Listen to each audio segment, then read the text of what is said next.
Hello and welcome to ABWRadio live. Danny, did you What? want to do a little song before we start? They've done it again. No, They've done it again. no, you've got it. No. It's happened again. If you're gonna They've do done it, it Danny, again. They've done it again. They fucked it up. This is what I work with, people. It's happened again. No, it's done it again. No, It's happened again. I don't like happened again. They've done it again. I haven't muted my channel. I haven't. It's all gone to shit. It didn't happen again. They've done it. No, they did it. It's happened again. No, evolution has happened. It didn't happen. And we still arguing about this. They've done it. I'm telling you. They've happened to have done it again. They've happened to have done it again. This show has gone off the rails. How about already. double? So Campbell has won the double, and has come from the lane. Have won fuck all again. So Campbell has won the double. Hold on, is that the tannoy saying don't stop? Can you please stop singing that? And we all sang it louder. Fuck you. Fuck Spurs. Get on with it. Don't let this do it again. I don't even know where to. I don't even know where to begin. I really. Well, I've just gone on to click on the link for the YouTube, and it's already just got a cover photo of Danny grinning his face off. So. just Danny grinning. Okay, hang on. Let me see if I can get somebody else to tell us what's happening. Hang on. Here we go. I'd love to get a fan for this, but it's happened again. It's happened again. They've done it again. You know the rest. That's our very own Wojciech Szczesny, live from Rome, giving us, not live, it was live when he did it, but giving us his own little rendition. I hope he's going to play the piano later on. That was very entertaining when he did it last season. Anyway, well, this has got off the rails quickly, hasn't it? There's going to be no... It's like Spurs this season. Hey! The irony. I'll set him up, Danny boy. You knock him out the park, my son. I'll give it a go. Oh, there's a goal there. Sorry about that. So, Lazio. Don't care. So, don't care. Right. Let's introduce everybody first, shall we? Because we haven't even done that bit yet. It's all gone to rat shit. So, Danny, you're here. Hi, Danny. Hello. Hello. I've done it again. Tom's here. Hi, Tom. What's up? And Carl's here. Hi, Carl. Howdy. Well, that was the most bizarre introduction we've ever done. Good evening to everybody in the chat room. We're a bit later today because I had a life for once. Bizarre. I've been out and about doing piratical things. But we're here now, so thanks very much for joining us. And, of course, if you're listening in delay, welcome. Danny, let's start with you, shall we? So we went into this weekend knowing that we had to beat Villa, which, let's be honest, you could probably do without your wheels on. Season. Yeah, but we still had to get the job done, and there's a little bit of nerves at one point, but we got our job done. But let's start somewhere else. Let's start in Newcastle, shall we? Oh, why? Because it was quite funny. Newcastle 5. That's one more than 4, one less than 6. With hang on, 1, 2, 3, 4, 10 men. Yes. For the majority of the second half. Well, Spurs are famous for conceding 5 goals when it really matters. Yeah. So are we gonna? I guess my first question to you is: are we gonna change it to it's 5-1 at Newcastle now? Because it was 1-1 at Newcastle. So I think it's only fair. I think it's only fair. What plus fat? What did you? I mean, what do you make of it? Because it's a weird atmosphere tonight because you've got Arsenal fans getting on with each other, which is really weird. I've never seen it in my life. It's very strange, isn't it? And there's almost a celebratory mood in the Twitter sphere and the social medias and everything else. Everybody's really happy, and I'd like to keep it that way. Because let's not think about how much of a bottle job of a season we've had. Let's focus on the positives. So we don't have to qualify for the Champions League. So that's that done. Yes. So we can go and buy all the players now. Yes. And Spurs finished behind us. So why don't you just give us your overall thoughts on the whole day, Danny? Woohoo! Bit more flesh on the bones. It's amazing. Oh, I've never been so happy. The offspring is 17, and it said, I've never seen you... 18 2 weeks today, and it said, I've never seen you smile so much all day. I was going, we're going to fuck it up. We're going to fuck it up. It was 1-0 to Newcastle, 1-0 to us. In the 91st minute, Villa are going to equalise, and then it'll all be fucking over. Oh, it wasn't, no. Ollie Giroud was allowed to play as a striker. The French lamppost is no more. He's playing as a 9. It's all about him, and it was fantastic. Delight! I was delighted. I put a little cheeky tweet out during when she recruits hat trick, and I said it's a good job that he's donkey poo or something along those lines. And within 30 seconds, I got someone tweet me back going, "Yo, it's only Villa." I was like, "For fuck's sake, I was joking." Good grief. Carol, let's go across to you. Let's go in that order. How do you feel about it? Are you sort of overcome with the hilarity, because that's what it is, of finishing above that lot again, who've had, let's not forget, the best season probably in their history, I think, because the stuff they won in black and white doesn't count anyway. Are you sort of overcome by that? Are you more chuffed that we've ended up finishing second, or are you sitting there going, well, this is all great, but... No, you genuinely couldn't make it up. Like the points lead they had over us, the fact that they nearly won the title, they were top of the table for 13 minutes. You know, the DVD will be coming out soon, by the way. It just makes me laugh that the fact that we can have like one of our poorest season and still end up second, and they can have one of their best seasons, if not the best season they've had since the Premier League started, and still finish behind us. It just goes to show the shit that they are. I hate them. I can't stand anything to do with the club. Seriously, there's nothing about that club that I like. And the hilarity, the fact that no matter how hard they try, and even when they try to win it, they still end up behind us. There's a tweet going around Twitter that says only Spurs can end up third in the two-horse race, and it's actually true. It does make me laugh. They are just dog shit. I mean, yeah, to be honest, did they deserve to end up third? Who gives a fuck? I don't care if they deserved it or not. The fact of the matter is they are behind us, where they belong. We're in front of them. I'm happy. Twitter should be happy. The fans are getting along. This season, I don't think I've ever seen that, the fans getting along. Like, people who are staunch Wenger in or Wenger out, they're actually coming together and uniting over a hate which we all should have, which is them lot. So for me, it's a bloody great day. It's kind of ironic as well that, Carpi have just scored a second. Boom. It's kind of funny that, as you say, it's almost taken something that had, in a weird way, not a lot to do with us to unite the fan base. Like the sort of the atmosphere in the ground was probably the loudest it's been all season. I know it's obvious to sort of say it now, but it's kind of ironic when you think about it, isn't it? But nevertheless, I laughed at. I don't know if you saw Pochettino's interview or heard it after the game, and he came out and he said the players and ourselves need to apologise to our families. I was choking back the tears. Fucking hilarious. I hope their bus crashes. Not in that way, of course. You know, no, I don't want anyone dead. That's a bit harsh, but maybe just a wheel come off, that kind of thing. Anyway, before I get sued for libel, Tom, what's your sort of overriding feelings on it today? I mean, again, sort of similar question to Carl. Is it the sort of happiness of finishing above them, or is it the sort of look back on what could have been, seeing as we had this sort of patch where we threw it all away in January? I think that's always going to be the underlying factor, but I think today, really, what's happened is taken that completely like away from it now, and I think everyone sort of accepted that this season isn't what we wanted it to be. But considering what's now happened, it puts it all into perspective. Like that, even though we've not won anything in terms of trophies and whatever, how important it is finishing above Tottenham and how brilliant it is for fans, and for it to happen in this way just emphasises it even more. And it was funny because we've been saying for weeks, and we've been asked the question, like, what is it that you think would unite fans? And it's clear that what unites us is our hatred for Tottenham, which is a wonderful, wonderful thing. I really couldn't see it happening when you look at we're both playing relegated teams.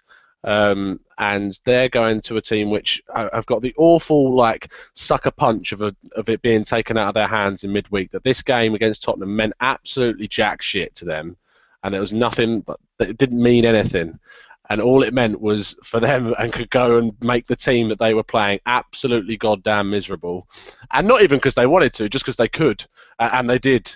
And I'm very thankful for that, and they couldn't have done it in a better way, and it's going to be a season that goes down in history. It's just weird saying we're sitting in 2016 saying about a tournament, a season where we didn't win anything, and yet I really think that what's been achieved today is going to go down in the folklore of Arsenal. It's just as one of the biggest comebacks in terms of point overturns against our fiercest rivals that's ever happened.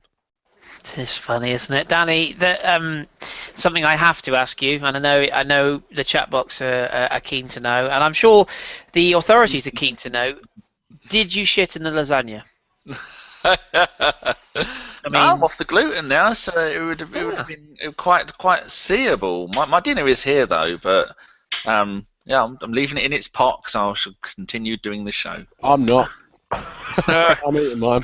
Well, I've got chicken tikka madras and mushroom rice. Lovely. I haven't eaten all day since my lunch. Well, I say eaten all day since my lunchtime food. So I'm running on empty. So you lot can do all the talking. That's Jimmy Light in Huntingdon. If anybody, just tell Shazzy that you know me, and he'll probably not spit in anything of it. But he doesn't. I think he's a Man United fan. I think he might be. That's unfortunate. And the only downside, 5-1. Sorry, I'm just thinking back. The only downside, of course, is that Mitrovic didn't actually end Kyle Walker for good. That's the only downside. I fucking hate Kyle Walker. I do as well. Shit. What's that fucking growth on his face? Oh, it's fucking ugly cunt. It's just his face. Pikey little cunting face, isn't it? Didn't his dog look at his girlfriend? Yes, he did. Probably did a better job than he ever could, to be honest. What an absolute clown, seriously. Yeah, that's a shame. But we can always hope for next season. It was Joe Norbury's just put the only way it could have been any better if it was 5-2. Oh yeah, that's a good point actually. Yeah. Even Janu is in a good bloody mood. He's not cutting anyone off yet. No, that is. Oh yeah, he's just cutting off Kyle Walker. Right on cue. It's the only day. It's National Hug a Fellow Gooner Day. Everyone should share the love because tomorrow it'll be back to the bullshit. Oh, of course it will. When we don't sign 17 players tomorrow, it'll be off again. And Flamini's given a new contract. Wenger signs a contract for 10 years. That's it. It'll kick off. Banners ahoy, as far as the eye can see. Banners ahoy. Right, I as you guessed earlier on from my lateness and B what I said earlier, I've been out and about for the day, so I've heard, but I've not seen much of today. So put your hands up if you've seen the goals. No hands go up. Oh, Carl's goes up. Carl's goes up. The goals we scored. Let's go through the goals we scored. So, Tom, do you want to start us off that opener from the dog shit Giroud who can't score a goal? Unless he's allowed to play striker, then he's brilliant. It's goals 5 games. minutes If he did in, wasn't that all season, we'd win the World Cup. It's not also that. It's also the fact that we actually crossed a ball in the air with a bit of quality for the first time ever. I can't believe that. Surely it was a mirage. No, Monreal goes down the left-hand side, puts a brilliant ball in the box, and to be honest, it is awful defending. Giroud is completely free as the lone striker in the box, but he gets a good connection. And it goes to the bottom left-hand corner. And Bum might have been able to do a bit better, but he got enough power and sent it past him. And it was so early on in the match, and I thought, well, that's it. It's going to be an easy route. And even though the final score isn't easy, it looks like an easy route. It certainly didn't feel that way for a lot of the match. And I think all of us were going, yay, Spurs are losing. But you can just imagine us cocking up and then in this 1-1 because it remained 1-0 for such a long time. That classic Arsenal seed of doubt was put in our minds, but thankfully that didn't happen. Not going to lie, my bum was going 50p, 5p for about 20 minutes, but as was my mate Gaz's. Shout out to Gaz. Carl, so it was 1-0 for a long period of time, and then the second. Talk me through it, because I have seen Nout. I can't remember the second goal. That's really bad. Superb. I can remember the first. I can remember the other two. I can't remember the second one. ABW always at the forefront of all genuinely your... can't. It's really bad. I know, either way, Giroud scored it, and good. We were extremely happy. I got to agree with Tom. Like, I think that the length of time it sort of took us to score the second goal, I was exactly the same. Because after we scored, I think Villa sort of could have. I think it was awful defending by oh God, what's his name again? Koscielny, Gabriel, that's the one. Like, he's done really bad defending, and they could have got in. I think it's just because Villa are shit, they never scored. But no, we it was a typical Arsenal, and I think that was getting on the fans' nerves as well, because even I was thinking, oh God, you can just see it now. 89th minute equaliser, Spurs losing, but we end up drawing, and it was just sort of the typical thing that would happen to us. But no, give us our credit. I got to agree with Danny. When Giroud is allowed to play up front, now if I was the manager of Arsenal, I would tell Giroud, just play inside the 18-yard box. Play up front. Don't come back and defend. I don't want you to defend. Your job is to try and put the ball in the back of the net, and that's what you need to do. There's no point in him trying to play centre mid, left mid, right mid. Stay up front so we can get the ball to him. You know, me and you said it, Kris. Like at what Giroud does, he is the best. If you get the ball up to him, and he can head it down to someone else and hold it up and play off someone else, brilliant. If Theo Walcott could actually play like with him, they would get bags of goals. Absolutely. Theo Walcott could actually play. That'd be nice. That's true, Tom, as well. Do you know what I mean? But no, they would get so many goals. I'd love to see him and Welbeck, whenever Welbeck's fit, or another world-class striker, play together, because I genuinely think the knockdowns that Giroud would get, he could feed so many strikers for knockdowns, and that'd just be brilliant. But no, today, I don't really want to be down today, because today is just a brilliant day. We finished above them lot. We're second. You know, he's just absolutely brilliant. It is. Do you know what? Actually, the second goal is probably, I've just seen it. It's actually a lovely piece of football. I'm surprised you forgot it. Move on the left-hand side, Monreal, Alexis and Ozil involved. Little 1-2 between Ozil and Alexis. And Ozil crosses it near post. And I think somebody put in the chat a minute ago, I forget who it was, but it was a typical Giroud goal, getting across the front of his man and yes, flicking. I can't remember it now. Yes. Yeah. It was Rudy Rastios, typical Giroud second goal. Thank you, Rudy. So yeah, good goal. Tom, third goal then. At that point, once we got the second, Villa were more open than a Union Street Hall. Anyone living in Plymouth will get that reference. Let's just say they were quite susceptible to being penetrated at that point. Yeah. Much like many of the girls in the Nottingham Trent SU on a Saturday night. There we go. We're slagging off our areas. That's what I like to see. I hope no one from Nottingham watches this. I really do. No, I can't. I might need Carl's help. The ball through to Giroud just split the defence and came from our own half. Carl, can you remember? Brilliant. Yes, I'm sure it was Ozil. Was it Ozil? Well, if it was. What question are you asking? Because I'm watching the highlights now. Who played the ball through to Giroud? I'm sure someone in the chat. I'm doing some intel as we speak. In the first goal? The third. Third one. Oh, third goal. There we So go. I you should can't put it get up analysis to like this on Sky Sports, can you? Who scored that? Who did this? Hold on. Depends if you've got Cammy on or not. I think it looks like it was. It's right-hand side. Someone comes through on the right-hand side. It was Bellerin. Bellerin. Yes. Oh, Yes. You beat me to it.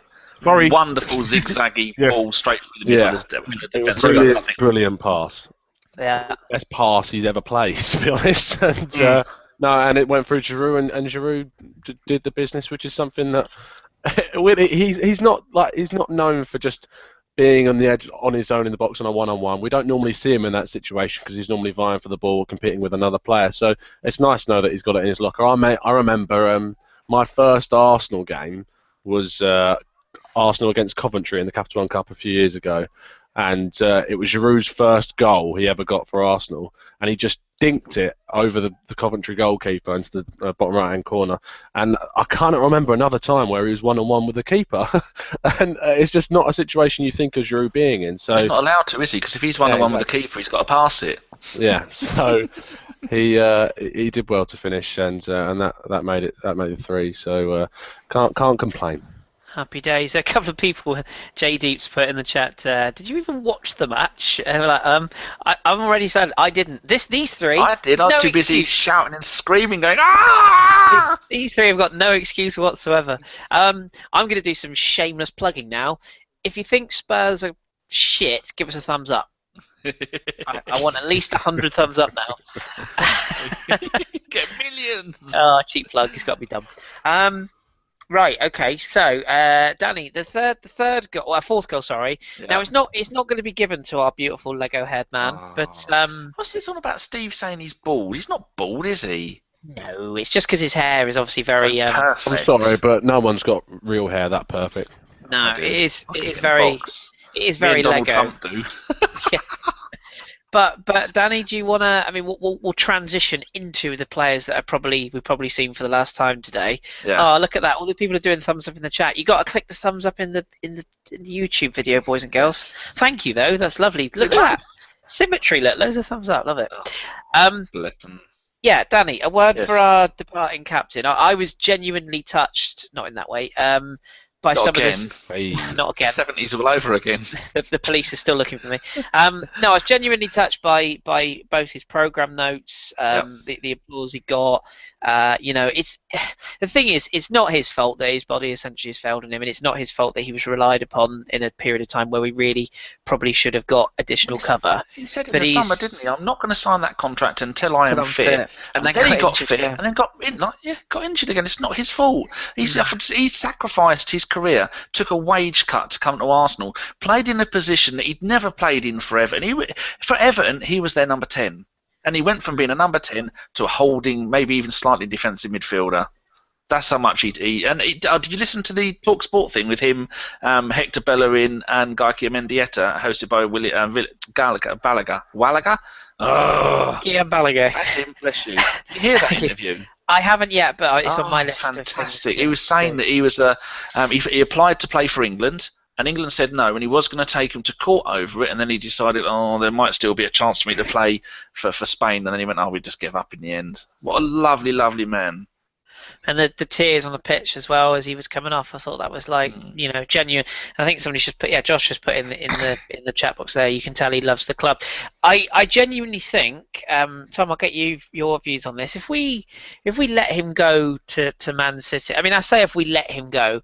I know Arsene Wenger got a lot of heat this week for saying, we can't create roles for players. I actually understood what he meant by that. As much as I love some of our ex-players, you can't just create a payroll for somebody just because it's them. You've got to have the right role. But surely a player in Arteta, you can see by the way he speaks and understands the game, he's probably going to be a manager one day, probably a very good one. It would be a little bit of a, I don't know, I think an opportunity missed if we let him go to Man City and Pep, surely. Yeah, I think it would. I mean, he's one of the people who's been just a mainstay on the injury table. No, I'm joking. He's one of those calming influences in the club, and I think that when he wasn't in the side, we lost a bit of the calmness, especially when even Cazorla wasn't there, and there was a bit more erraticness. Erraticness, is that a word? I hope it is. About our passing and whatnot. And as Carl summed up perfectly about how he used to be. Oh no, it's not Carl. Sorry, Carl. I'm sure you would make the point anyway. But Danny said about how he was a number 10 for Everton, and I used to love him at Everton. And as soon as he signed for Arsenal, I bought the shirt. In terms of the coaching wise, I really don't know what he's like in terms of his coaching and how he plays. So I'm not sure what the impact would be like, to be honest. So it's hard for me to say. I'm not a big fan of letting anyone like ours go to any other big club in the league, to be honest. So if he wasn't going to go anywhere, I'd like to see him at Everton. If he wasn't going to be at Arsenal, that'd be quite nice. But if he goes to Man City, then that means that we haven't done a big enough job to try and keep him in the coaching staff here. So that'll just be down to us at the end of the day. Yeah, true that. This foursome is about to become a fivesome. Did you see what Janu's put? What does he put? Yeah, it's love and hugs today, Danny. Beautiful. It's unbelievable. If Janu's happy, you never know. World peace next. That's it. Either that or the world's going to end. One of the two. This is what Spurs does to people. They unite people by whatnot. Mr. Chimp joining us? We got. Hang on. Breaking news. A wild Neil has appeared. A wild Neil, fresh from the game. He's here. He didn't play, although he does look a bit like Carl Jenkins. He was there. He was there. Neil, How are we, gentlemen? hello. I'm going to mute myself. Oh, if you mute yourself, get out. How the devil are you, Neil? Oh, it's lovely to see such smiling, happy faces for once. It's great, isn't it? It's great. Do you want to say a few words about Tottenham's fantastic season that fell to bits? Oh, I mean, you go along to the game and you've got all these hopes. You didn't think it was really going to happen, and they Spursed it up in just a way that only Spurs could do. The atmosphere around the ground when the goals were going in was absolutely fantastic. I think at one point when someone said it was 5, I genuinely thought it was a piss take. So did Spurs. Just because to think that they, because when it went to 2-1, I have to say the atmosphere in the place suddenly cooled down and thinking, oh Christ, it's going to happen, isn't it? And then, to be honest, there was a part until we got the second goal. I thought that the thing that could happen was that Villa could score. We turned so nervous for a good sort of 20, 25 minutes in the game. And I think the players were really aware that Newcastle were winning, and the nerve set in. And to be fair, the crowd, once the third goal went in, really raised them, and they obviously went on to finish the job really nicely with some great goals today.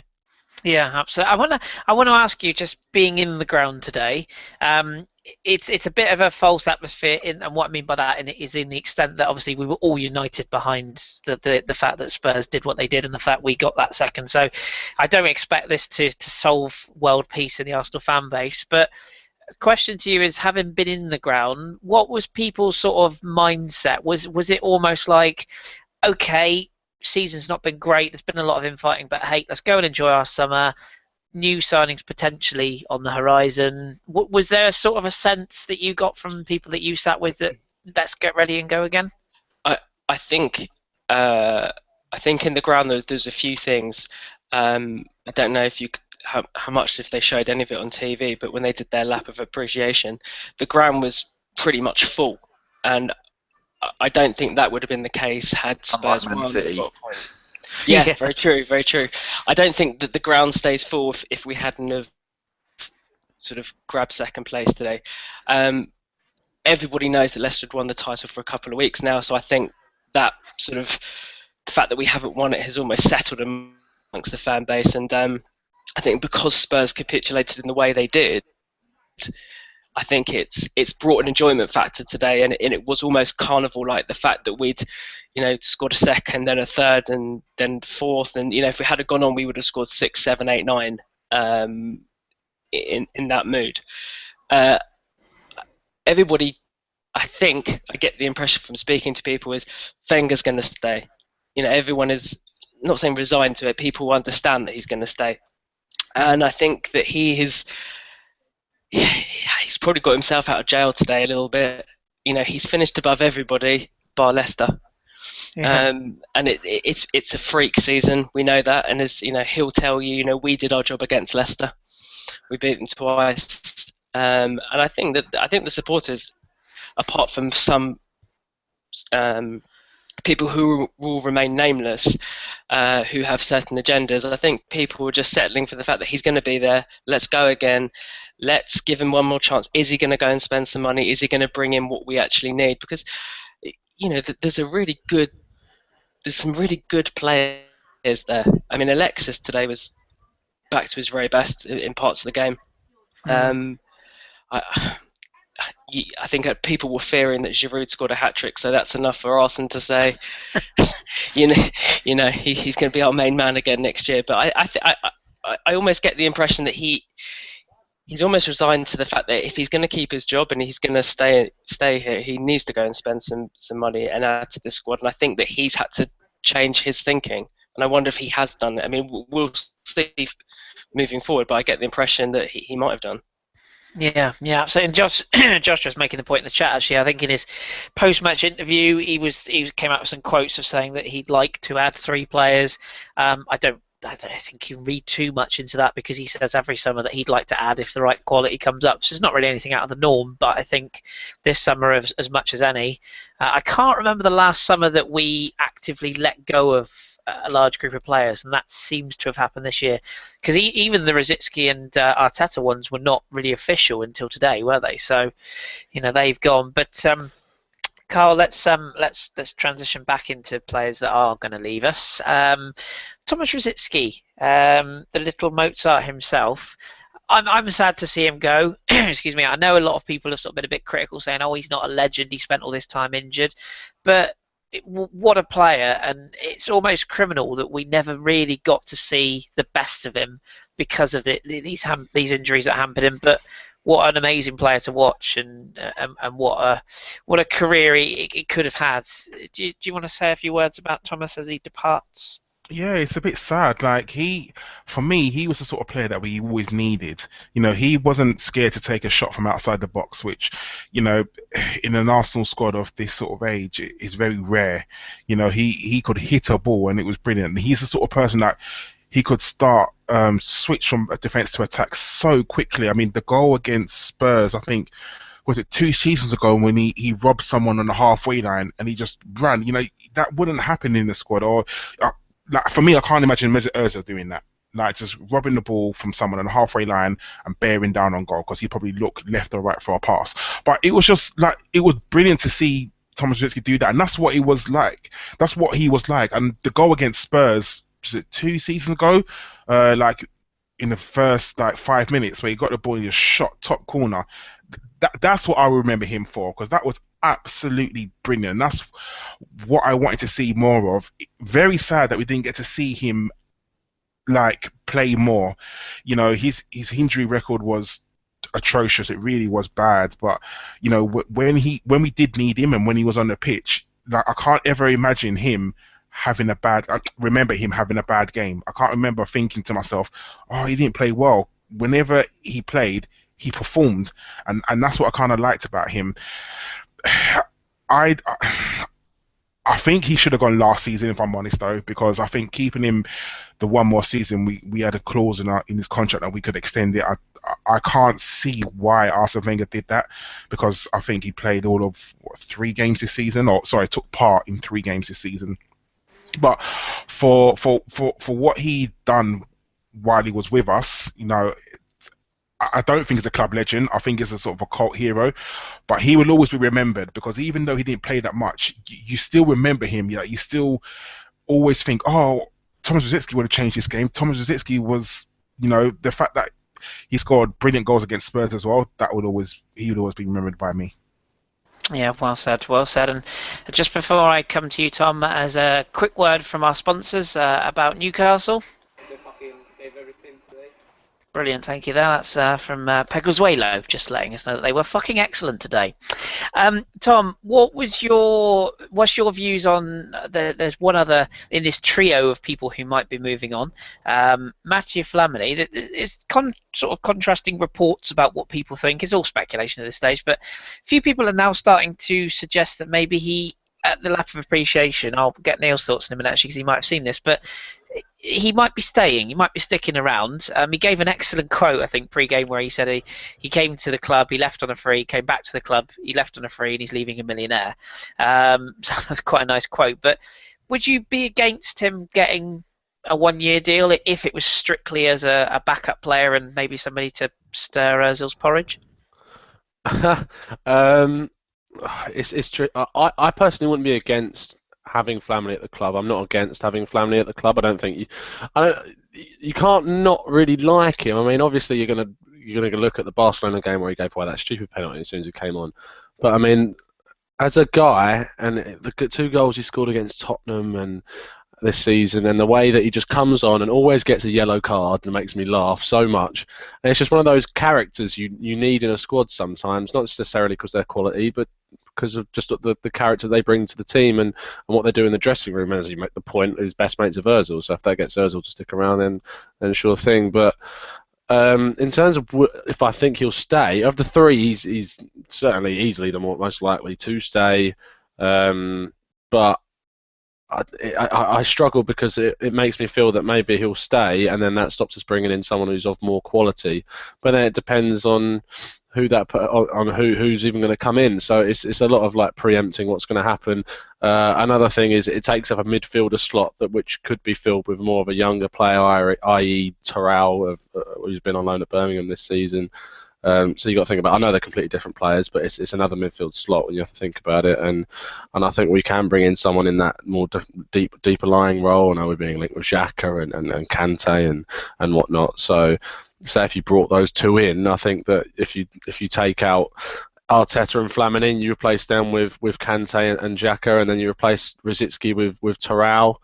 I think that's more than excellent replacements. I mean, I was talking to Drew this morning, and Drew made the point that you can't keep that many quality midfielders happy all at the same time, because obviously you only got so many slots. But the thing is with me is I know how susceptible we are to injuries, and if there's one thing that wrecked our season, it is injuries, and especially when we were stuck to playing Flamini and Ramsey in the pivot of our midfield. If you imagine that if you lose, say if our front midfield two was Xhaka and Kante, you lose them, and then you can bring in Cazorla and Coquelin, you're not going to have too many issues at the end of the day, and it's a lot better than having the likes of Flamini as backup. So I'd prefer we brought in someone, but I'd completely understand if we did keep him, because I think that he does bring things to the side that is valuable.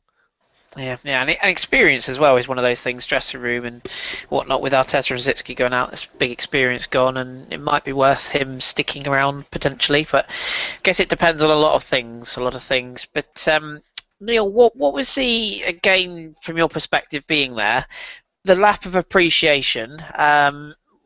Theo Walcott was obviously not named in the squad even. Apparently a little bit niggle in the hamstring. Whether you believe that or not is open to debate, but he came out and signed some pictures for fans and whatnot, so he was there. And then obviously there's other players that their future is up for grabs, or a speculation. And obviously we just mentioned Flamini. Did you get the sense that anyone else was potentially saying goodbye? I thought Ospina looked rather like he was saying goodbye as well. Can we read into any of the body language that you saw today? I think it's really hard to do that unless you're really, really watching somebody really closely, because it became such a, dare I say, part of the atmosphere because of what had happened today. I think it's pretty hard to tell. I think the problem is there are so many people who you think could go. I just don't think we are capable of signing that many players to come in. So it wouldn't surprise me if somebody like Flamini stayed around for one more year, or he didn't sell Walcott, because I can't imagine him finding. You've got to you're looking at 5 or 6 people. If you look at some people's lists of who they want to go and who could go, I think it'd be an impossibility to sign 6 or 7 players, even if you're going to bring in players from the youth team, or you're going to promote people like John Terrell and have Iwobi in the first team next year. I still don't think it's going to be a possibility to fill that many places. Yeah, it's a tough one, isn't it? As you say, because the more that go out, the more you have to replace. Speaking of going out, Palermo have just conceded they might be going down. Danny will not be happy. Danny, I'll come to you actually. Just get your thoughts, not on Palermo, because no one gives a monkey's apart from me. But okay, all right, us. John probably cares. Other than a few of us. Danny, what do you think? Because there seems to be, like, as Neil just touched on there, a lot of people were resigned to the fact that Arteta, Rosicky and possibly Flamini have already gone. We often forget about some other players that could move. I'm sure I saw, Neil, was Debussy on the pitch after the game? Did I see him? I didn't. Or was it somebody else with a terrible haircut? They all go to the same place. I'm not sure if he was. I don't think he was, to be totally honest with you. Fair enough. It might be somebody else with a terrible haircut. In fact, it probably was, because he's grown his hair out, hasn't he? Anyway, welcome to ABW Hair Watch.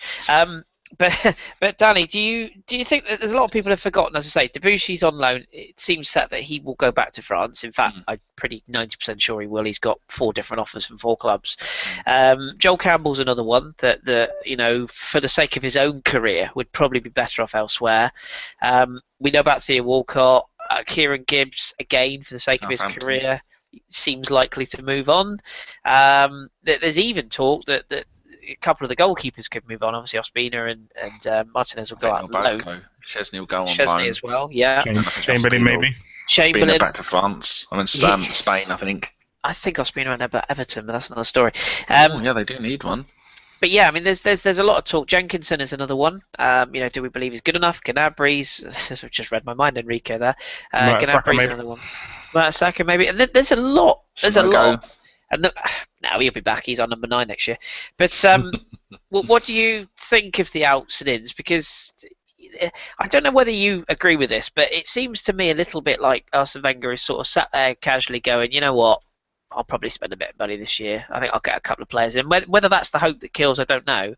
But there seems to be a lot more openness about players that could be going and players coming in this year than I've ever remembered. Whereas last year, it was like, well, we've got the squad, now we can go and do it.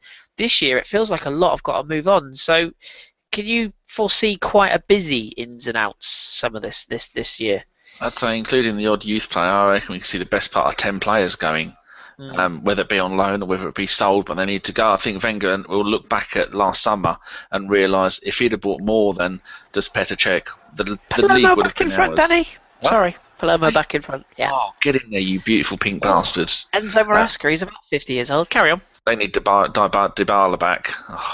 Oh, good luck with that. Very much with his mates. Sorry, He I scored cut you off there. brilliant the other night. I do it all the time. So many need to go. Three. I think the two that we've already said that are definitely going is Arteta, who I'd love to keep at the club as a coach, but I think he's got Man City written all over it, innit? Because he's been mates with Pep since their PSG. Was there at PSG or Barcelona youth together? Barcelona youth, yeah. Yeah, something like that.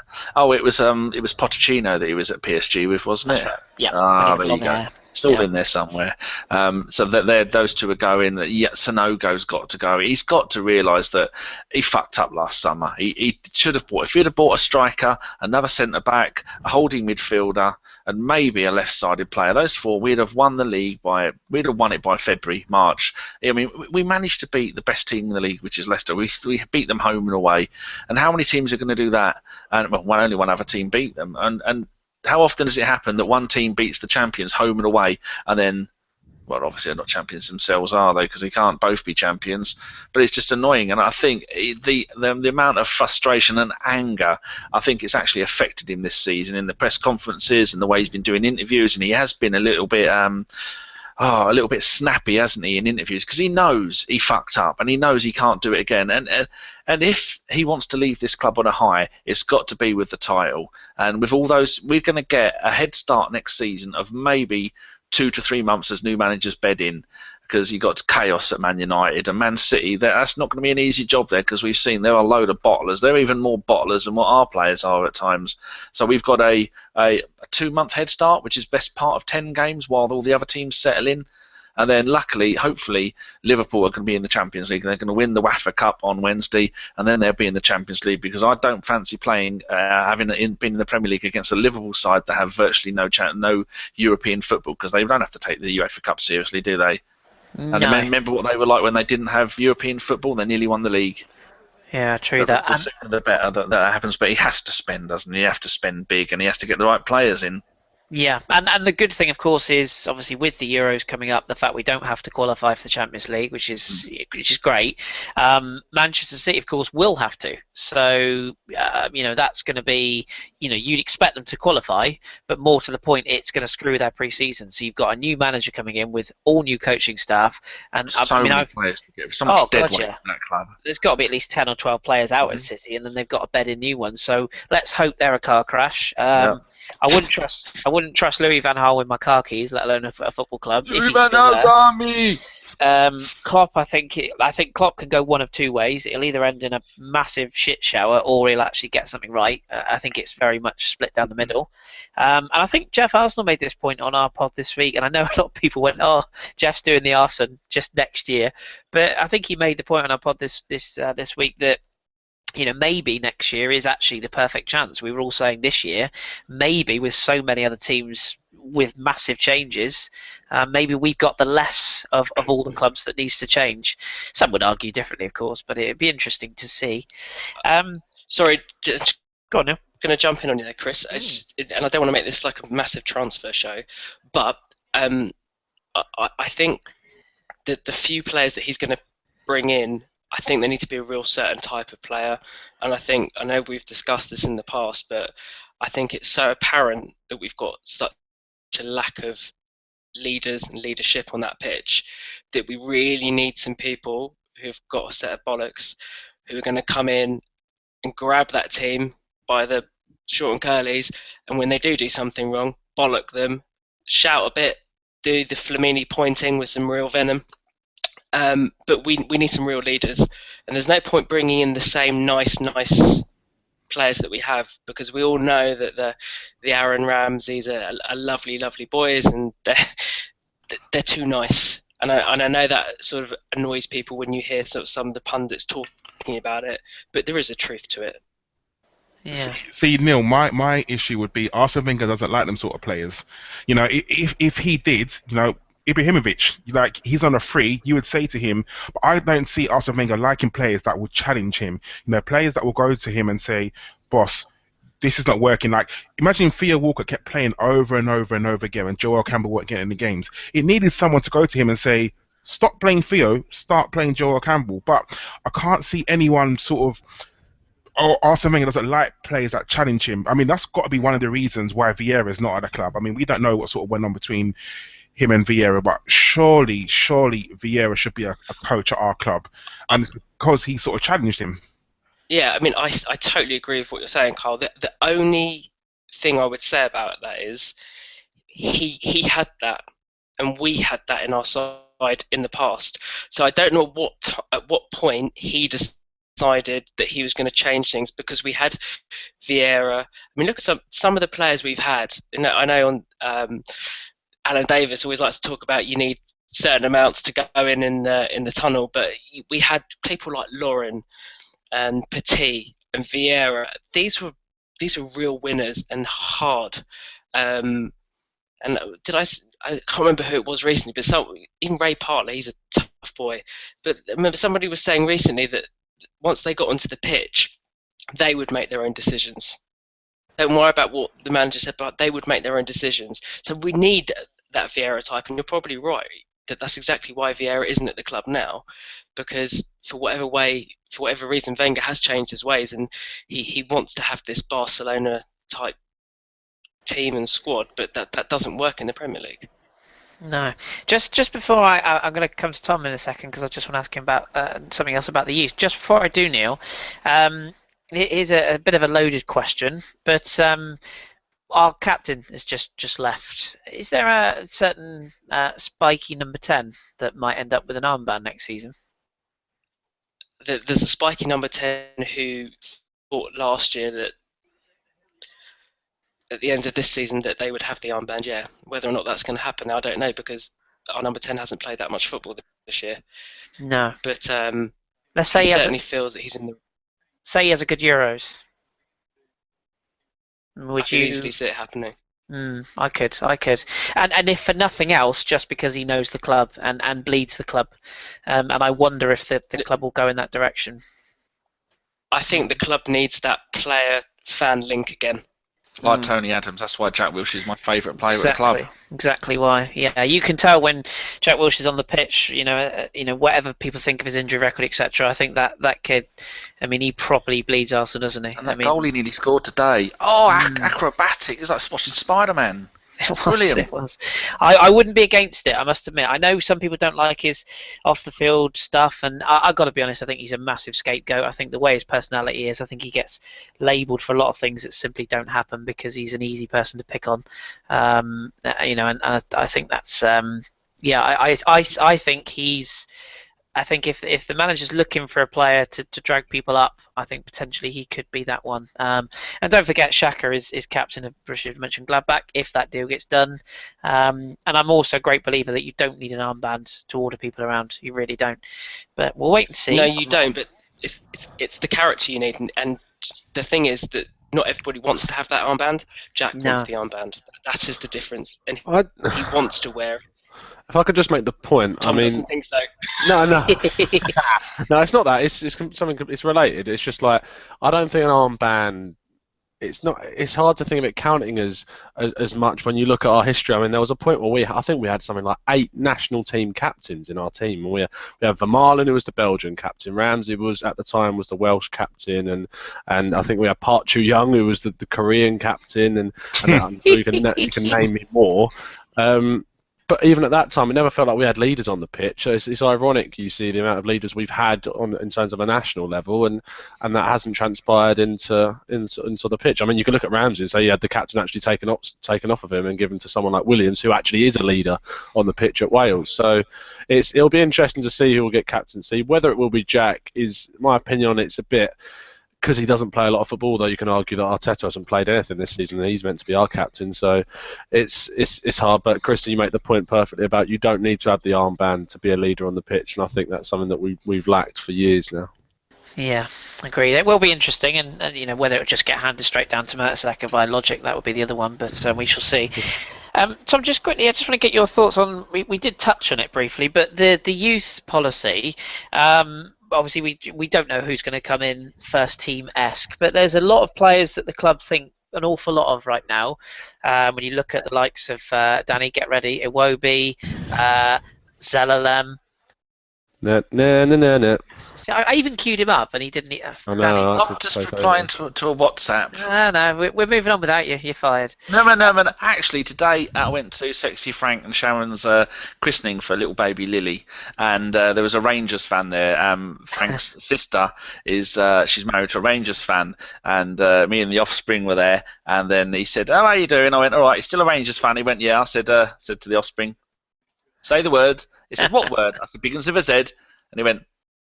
She said, Zelalem. And I went, no. And then I had to explain the podcast thing. And then I got Everybody just looked at you like you're on day release. Fuck. But I carried it on. Good. In the name of Mr. Zelalem. Good. Hold on. Did you hear that? There we go. Marvin the Pooh! Oh, Jesus Christ. Tom saved me. Back on mute. Thank you. So, Tom, yeah, so we have Zelalem. We have Iwobi, who's obviously made the grade recently. We have Christian Bielik, who they think very highly of. Pegualazuela, who we heard from earlier. Chris Willett, they think very highly of. Crowley, maybe a year too soon. Obviously, you mentioned Terrell, Jenkinson, Gnabry. The list is endless. And there's Jeff ran Adelaide, of course. And there's one, maybe two, I was going to say, two that we've not even seen yet. Yassine Fortune, who I think is going to be he's going to be a superstar. I genuinely think that. And Daniel Marlon, who they also think very highly of. There's always a balance of how many you bring through. So based upon, let's say, a 25-man squad, how many of these kids would you like to see promoted? And when I say promoted, I don't just mean train with the first team. I mean it won't be promoted. In and around the first team. How many can you risk, and how many would you have? It's really tricky. I mean, we're looking at specifically the next season. I don't think you can really do it on average how many should come up each season. You've got to look at what you got and what you need, and that. And I genuinely only think one can step up, and you consider the transfer window we might potentially face, which isn't bad. I mean, people say you need to have a good youth system, but at the end of the day, it's not like they're sitting around doing nothing. That we can send them out online and they can get a lot more experience. I think we've now seen Zelalem in the second division in Scotland, which, let's be frank, isn't a greatly competitive league, especially when you're playing for Rangers. So if you can send them out to either a championship team or even possibly a premiership team to get some experience, that would be good. Everyone's screaming and shouting about Willock. I think, as everything makes the point, he definitely needs a loan. Definitely someone at the championship and whatnot. Terrell's the one I look at stepping up next season, especially with the quotes that he's come out and saying that if he doesn't get a first team place next season, he's going to be off. And from what I have seen of him, and what I've heard as well from people who've been watching him, and I've got mates who are Birmingham fans, he's someone that we definitely should not be risking letting go. He's got a lot of talent, and he picked up a lot of awards at the Birmingham end of season awards ceremony. And for what loan spells go, he's had a bloody brilliant one. So I don't think he's someone that we can afford to just let go for a bit, because he's been on top form for them all season. And it's important you keep those youth products going through. I mean, it's important, like we've seen Iwobi come through this season. You need that fresh burst of life and youth into the team. And with people like Arteta and Rosicky leaving, I think you can make a case for that spot going to a youngster as well, and I think we will see it, and I hope we do. Yeah, do you boys think that the kids from the youth need a loan before they step into the first team? Some, I think, do. Yeah. I think. Do you know what? I think a lot of it comes down to the physicality. Yeah, I agree. If you look at Iwobi, he was already. Oh, by the way, Danny Gilardino 3-1. Palermo staying up.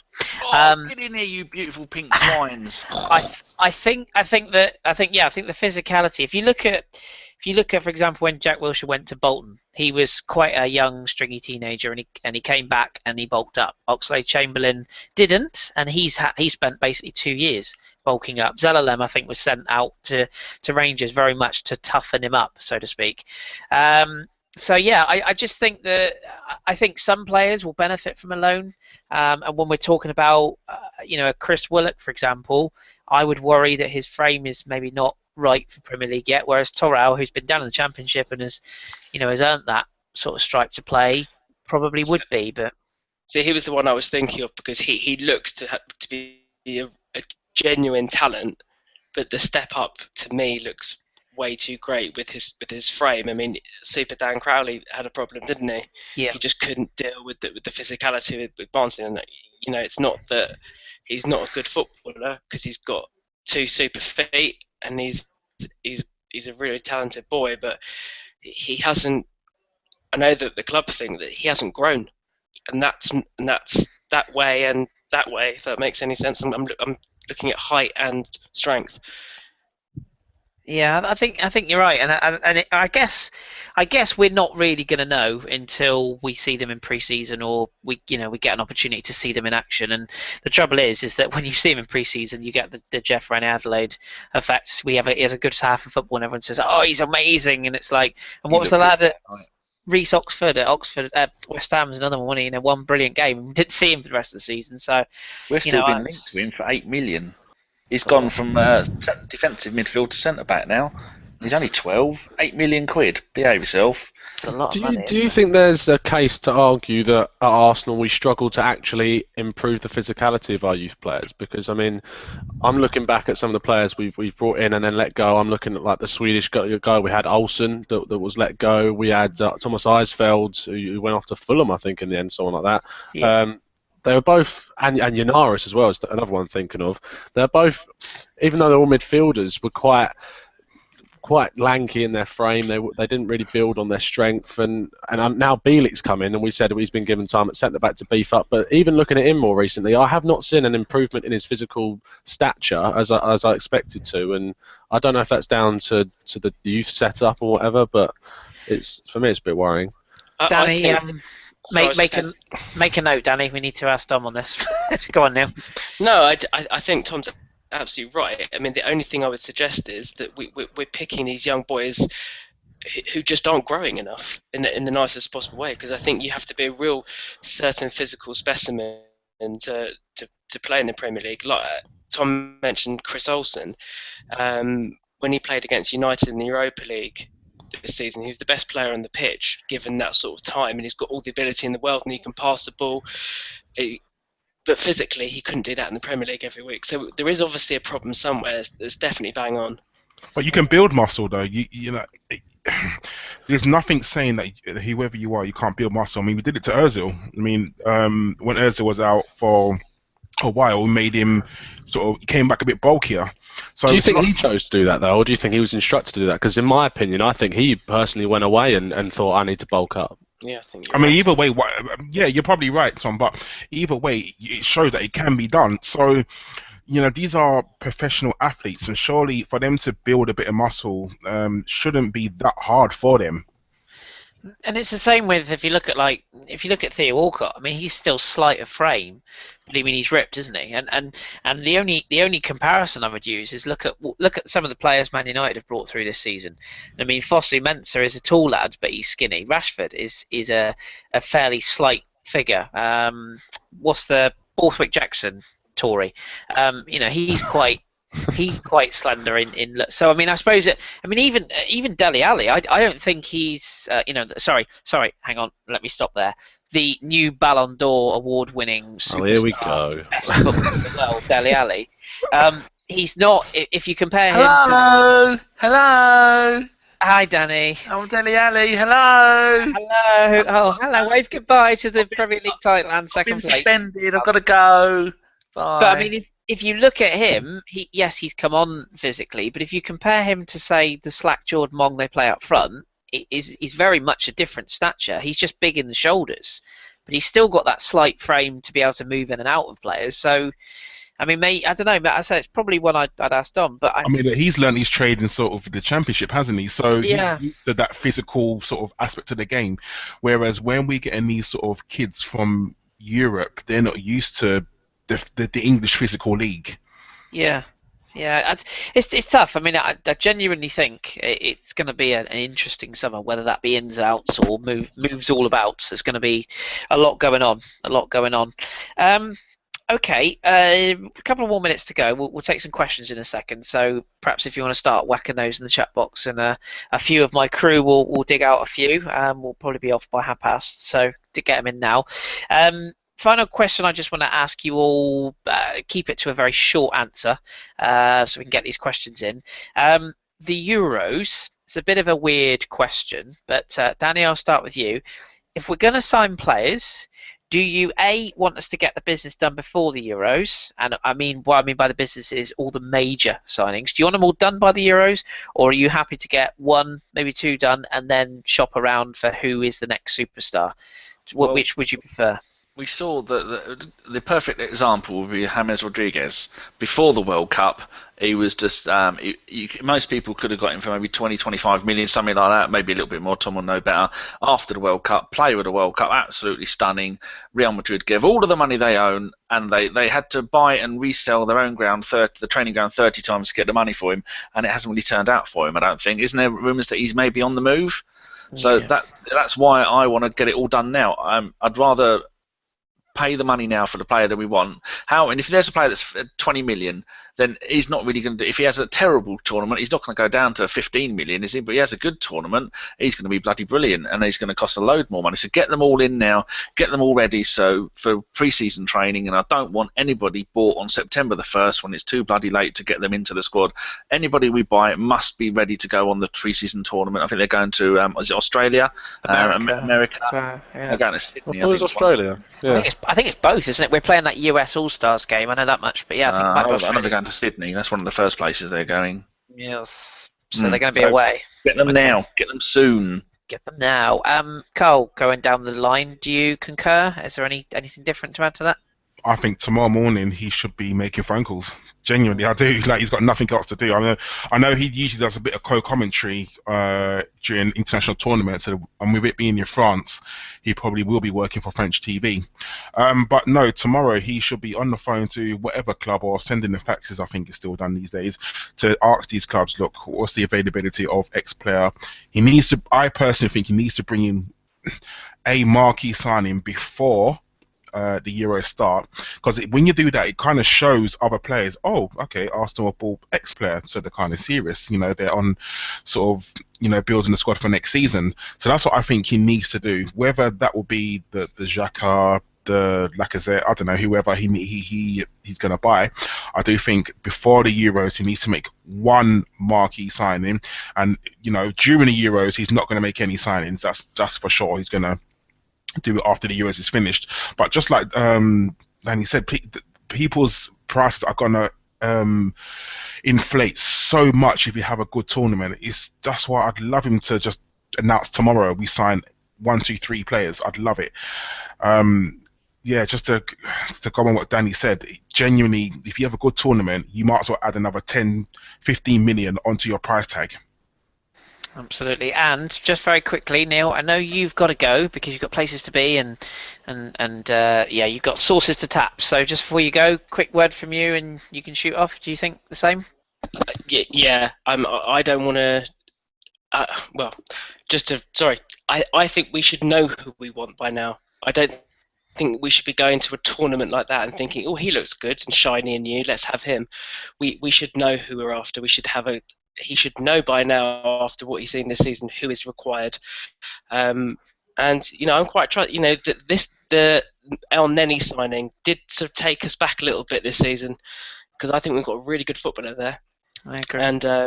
And me for one, I didn't really know much about him. In fact, I hadn't really heard of him, to be quite honest with you, however much football you watch. So if he can still find the El Nenis out there, I wouldn't mind 1 or 2 biggies and then a couple of El Nenis to go with it.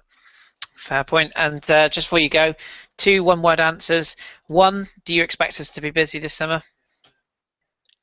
Yes, definitely. And 2, will you come on the radio show more next year? Yes, absolutely. If I'm asked, of course, Gaffer. Thank you. Well, I'll see what I can do. I'm sure we can sort something out. My people will talk to your people. Thank you for coming in, mate. We appreciate it. I know you're on a tight schedule, so we'll let you go, and we will no doubt speak to you again. Cheers, guys. Cheers, Neil. All right, just you to go then, Tom. Your views on this subject as well. Do you expect sort of the busy period? Do you want to get that business done early, or is there a couple of gems you want us to have a look at? Neil mentioned Aston will probably be on, or Carl mentioned he'll be on French TV, so he'll probably do a bit of scouting himself. So, do you want to see another picture of him laying on the beach while he signs players? No, I think there's a case for both sides of it. I think that you can. I think there's a case of bringing in players early like Xhaka and whatnot, so you just get that in the door. They know they're in the squad. Even he's come out and said that like he wants to know who's playing for before the Euros start. But at the same time, I think the Euros are an opportunity to see some players that we might not have seen too much of for playing in some of the smaller leagues maybe. And Neil made the point about El Neni was playing in the Swiss league, and we seem to have brought a real gem there. So you never know. Hint, hint, Austria. You might see a couple of gems coming from their national side this summer. And you can find a few players from plenty of other sides. So I think there's a case for both ends. There's also someone makes the point who's actually asked the question. I will try and find it later on when we do questions. But they said there's a case that this player that you buy could end up actually getting injured in the Euros. And so if you make all your signings, put all your eggs in one side of the basket, and then you get bad injuries from the Euros, you never know. So there's a possible case for buying afterwards. But yeah, so I think it'll be busy. But I think that it'll be spread out rather than all done at the beginning.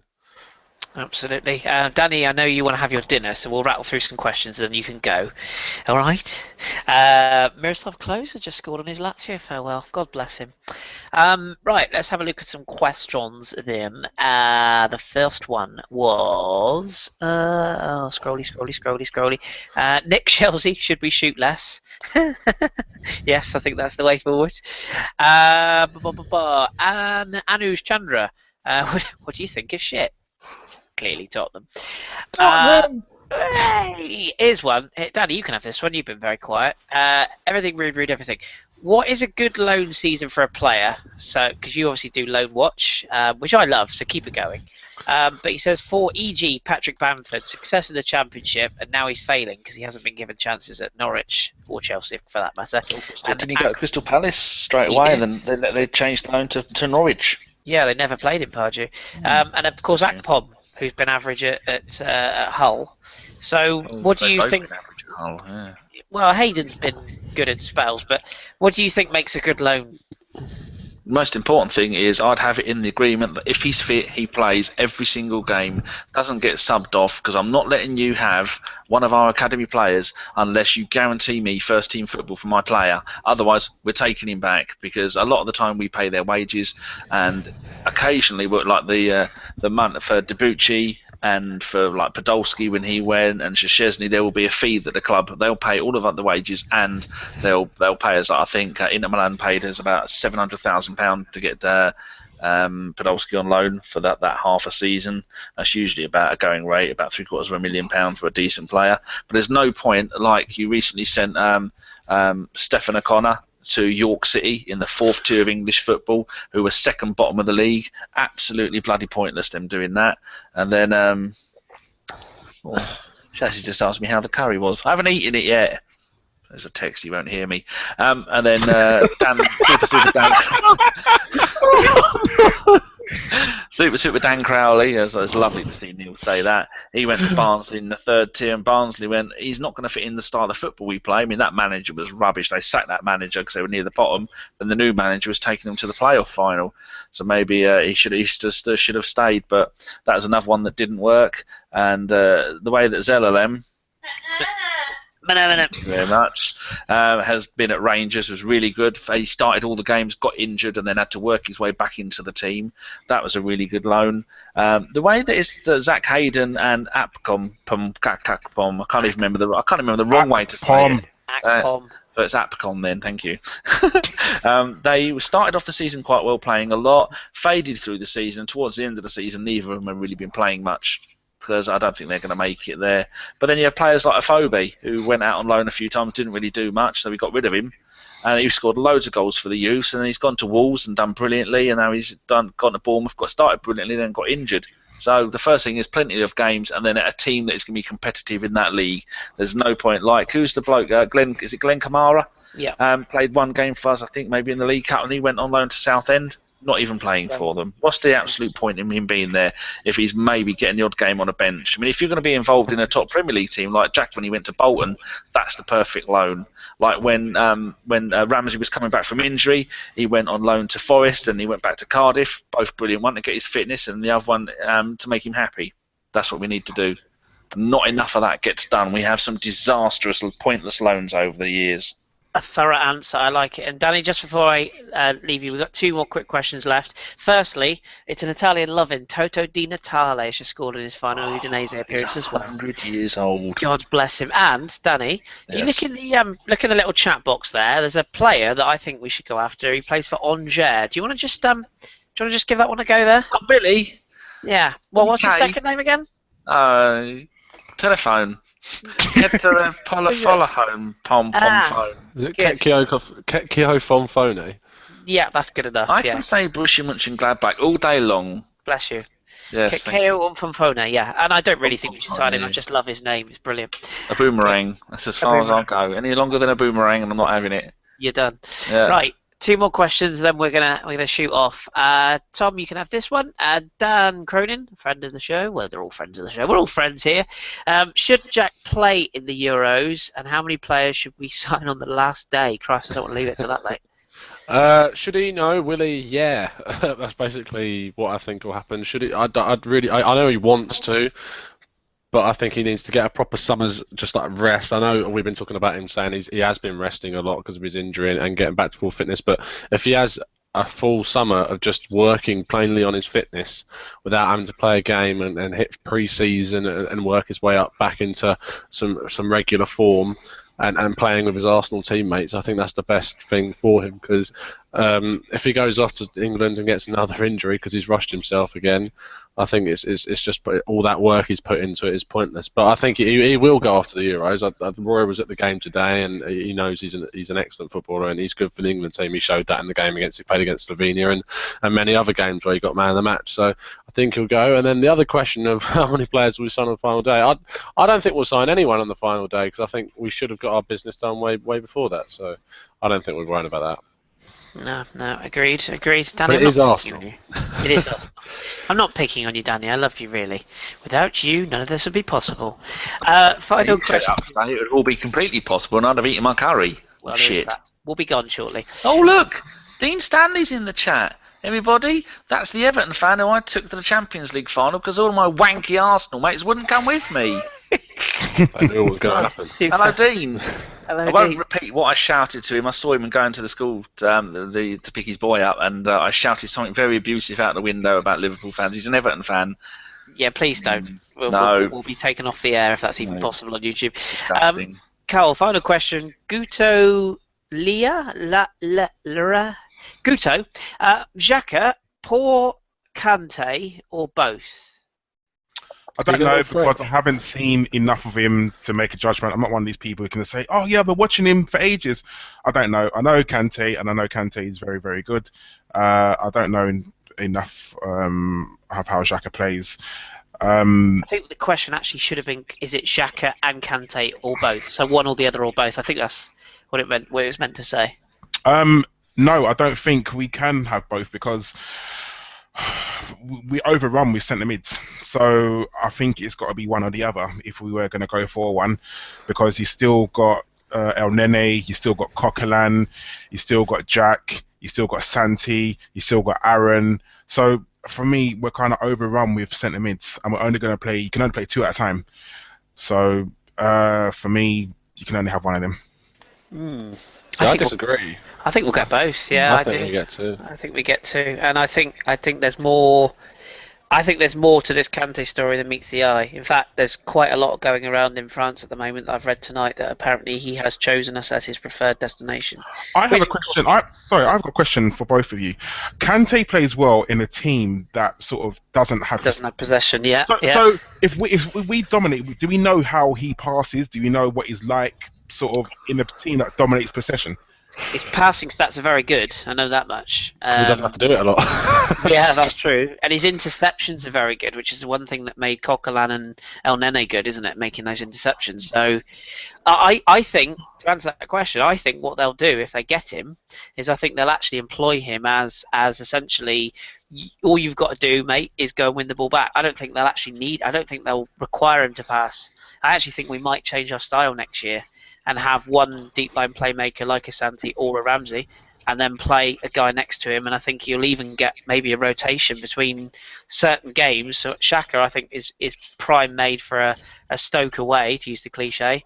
And I think Kante is prime made for a counter-attacking team that are going to come at us that he can intercept plays from. So, I mean, it would just be nice to have options, wouldn't it, really? And you'd like to think that Kante is a good enough footballer to be able to adjust. You'd like to think. I mean, we don't. And of course, he's represented France now. So, he can't just be an average player. And I like Coquelin, but I think it'd be good if we had competition for him. So, yeah. Interesting. Okay, I think we've done enough. You said about where people are going. Zlatan said he's picked his new club. Is it? What were you going to say? It's not us. Is it Man United for a season, then off to LA, like I read? That's the talk. I think it's going to be Man United or X Factor. I could see him at Chelsea. Who's that? Yeah, Zlatan. Which would break my little heart, because I think Conte would want to work with Zlatan. I really do. And yeah, I just think that could happen. I really do. And I hope it doesn't, because I like Zlatan. I don't want to have to hate him. Dean says he's going to Southend. Oh, good. Well, obviously, Phil Brown would work well with Zlatan Ibrahimovic. I can see it now. Well, you heard it here first. Yeah, there you go. I hope he gets a move that, well, just what a man, what a legend. Why would he go out of the Champions League, though? I don't get that. Surely he'd want it. Yeah. He says himself he wants to be at a team that he says he's still got it in him to be at the top level. Surely a team that's not in the Champions League isn't the top level. So he said he wanted to join Celtic a few years ago, didn't he? I wonder if that might happen. Perhaps 200 goals a season there. Salzburg are in the Champions League this season. He should go to them. Or like Genk or someone like that. Yeah. Or that weird team that took over Steaua Bucharest in the Romanian league. Oh Christ, yeah. Astra. Anstra, yeah. Astra, yeah. Interesting. It'll be fun. Oh, Lorient, that would be lovely, Enrico. Lovely. Right, Danny, I've got one quick thing I want to plug, but do you want to let our lovely listeners know where they can find us on Thursday? We're doing the exact same thing we're doing now, and it is going to be a slobber knocker of a festival of mayhem and debauchery and nonsense. You think this is unorganised? Jesus, it's going to be terrible. We don't even know what time we're starting. We will almost definitely be late. It will go on too long. There'll be lots of taking a piss out of Spurs, lots of rude language, and probably about 7:30, 8 o'clock next Thursday. I don't even know who's on. I'll be here. Gimli will be here. Gimli will be late, and anyone else who wants to turn up will be there, I should think. It will be no one. It will be fun. I think most people are fairly keen. I think we'll have a good turnout of people. Be good. Yeah, I think Mr. Welsh Justice himself will be bringing his bat. The C word will be used. Raj will be bringing his pizzas. I say pizzas plural. Gatto pizza. Jeff will be bringing Blocky Balboa for a bit, I expect. Oh, people, don't forget, go to our website, www.birdcatwonderland.co.uk, not .com, because we're an English website full of lots of foreign people from all over the world. We've got some from Wales as well. God, how metropolitan of us. How cosmopolitan, not metropolitan. That's a flavour of ice cream, I think. I don't know. My God. Yeah, we're all full of red people, white people, and yellow people. We're cosmopolitan. Oh, that's not red, white, and yellow, is it? No. Got the chocolate, Danny. Oh, yeah. Sorry. Yeah, Carl put me right there. Anyway, go to our website and go and do the voting. Gimli's complaining it's rigged because he's not winning. Tom's got all of his student mates to vote for him. Gimli's got the right hump because I'm telling people to vote for Gimli, and I'm still how I am top. I don't know, because usually Raj and Jeff are the people that gets all the votes. Jeff because everyone loves to hate him, and Raj because he's got VPNs. That's because you're amazing, Danny. And virtual private network. Everyone loves the job you do, Danny, and you know it. So in my defence, these student mates do listen. So well, I'm sure they do. That's okay. They're not breaking any rules. Well, I haven't broken any rules because I don't have any friends. So Ah. you can't My be mate accusing me voted of for anything. my mate voted for Jeff just to piss me off. I voted for Mr. Taco Meat and Old Spice, like I do every year. The man with the Jeffrey. Canadian voice of sizzling bacon. So go to the website, do a vote. You can vote on the best favourite goal of the season and game of the season and player. Everybody should vote for Flamini for the goal against Spurs. That's what I voted for. And your favourite non-regular guest, and then all this lot are in your favourite guest overall. Everyone's getting some votes. There's nobody on there with no votes, which is nice to see. Sharing the love. So Happy go on days. there. Yes, Oh. go on there. Enrico says he voted for Tom. You must be at university with an Enrico. With a name like that, you're bound to be. Good lad. Good lad. Cheers, Josh. As we close off, I've just got two things to mention. Firstly, to thank you, Danny. It's been another good year of ABW radio shows. This is our last one of the season, of course, because no cup final. Boo. But yeah, we should say congratulations to the ladies, by the way. 14th win. Super. Danielle Carter, lovely goal. Beat Chelsea 1-0. Have that, you chav fucks. You're not going to buy the Premier League. No. Ladies, And congratulations, Plymouth Argyle, going to Wembley. Personal point of view. getting there, me beauty. But yes, no, thank you to everyone who's been on the radio show this year. There's too many people to mention, but particularly the regular crew, so Carl, Tom, John, Neil, Mr. Shredder, obviously you, Danny, you've got to be here. I've got to be here. Well, I don't actually, but... Lots of people. And your good self for organising it, even though you have no concept of time. No concept of time or professionalism or any of that. I'm sure I've cut a few people off, but we're all back next year. We're all back next year. But before we go, how would you find people like to win some swag this summer? Well, you can, because the mighty Barbican Pirates will be associated with ABW again next season. And Danny, I have in my hands here some wonderful. You're not going to show the Podolski shirt, are you? Oh, I'm going to show them all. Oh, I have be this moist. wonderful Thomas Rositzky match-worn shirt. You can see there it has the old rubber bits on the shoulders. It proves it's a match-worn shirt. It's got the old cuttings there. So it's that season. The old, can't get the camera right, that's from that season there with the old swirly bits round. So you've got that Thomas Rositzky now legendary shirt, which we are going to be raffling off. We've got this beautiful Santi Cazorla shirt from the final Nike season. Look at that little beauty look. Again, complete with your official sort of little holy bits there. I don't know if you can see, but it's an official match-worn shirt. Oh, can't get my camera right. You see the inside there. Beautiful. And the creme de la month, as Del Boy would say, we have a Puma shirt. Puma for our American listeners. This shirt from our good friends at the Arsenal shirt, Shaky and James. It is an official Puma cell shirt. It has the I don't know if you can see that in there. It has the sticky stuff that makes the shirt stick to the players like glue. It's a match-worn shirt. This was Lucas Podolski's shirt from the Leicester game away at the King Power last season. So, does it all smell of these, like Bratwurst? It doesn't actually smell too bad. It's actually quite fresh. But so there you go. They are official match spec and in one case match worn shirts. They all retail or value at nearly £400 a piece. But they could be yours for a small donation to First our... we should say to people, go to Amazon, type in the Arsenal shirt and go and buy that book. It is that Fantastic. big, that thick, and each page is a giant picture of each shirt over the history of Arsenal with loads of information. So go support the wonderful people, Simon and... Shaky. Oh, Shaky is Simon. James Elkin. Yes, so Simon and James, go and maybe follow them on Twitter, the Arsenal shirt, or go and buy their book. I've got a book, and it is absolutely brilliant. It's huge, and it's only about 17 quid. About that, yeah, and it's a big, thick, proper, good level pages. It's a really good book. So and they're yes, lovely blokes. And before you know it, Christmas will be upon us. It's a great thing to buy for that. So, yes, do buy their book. And as I say, we are doing our Pirates raffle again. Stuff is to be confirmed, but there'll be a minimum donation cost, which gets you an entry into the draw. Me and Danny did a live draw on YouTube last year. We gave away some also excellent shirts then.